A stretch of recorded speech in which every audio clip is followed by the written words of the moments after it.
ആനയും പഞ്ചവാദ്യവും കെട്ടുകാഴ്ചകളുമായി വർണ്ണാഭമായ ഷൊർണൂർ പൂരം. ഞായറാഴ്ച രാത്രിയോടെ നഗരപ്രദക്ഷിണം ചെയ്ത ദേശപൂരങ്ങൾ ക്ഷേത്രത്തിലെത്തി മടങ്ങി.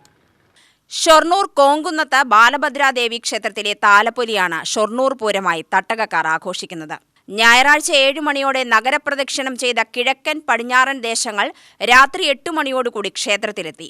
ആന, പഞ്ചവാദ്യം, മേളം, തമ്പോലവാദ്യം, ഇണക്കാളകൾ, ശിങ്കാരിമേളം, പൂക്കാവടി, പ്രാചീന കലാരൂപങ്ങൾ, പ്രാചീന വേഷങ്ങൾ എന്നിവ പൂരത്തിന് പകിട്ടേകി. ഇരുദേശങ്ങളും ക്ഷേത്രത്തിലെത്തിയതോടുകൂടി തട്ടക നിവാസികളുടെ ആവേശവും ഉയർന്നുപൊങ്ങി.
വാദ്യവിസ്മയങ്ങൾ പെയ്തിറങ്ങിയ ബാലഭദ്രാദേവി ക്ഷേത്രത്തിന്റെ മണ്ണിൽ പിന്നീട് നടന്ന കൂട്ടിയെഴുന്നള്ളത്തോടെ പൂരത്തിന് സമാപനമായി.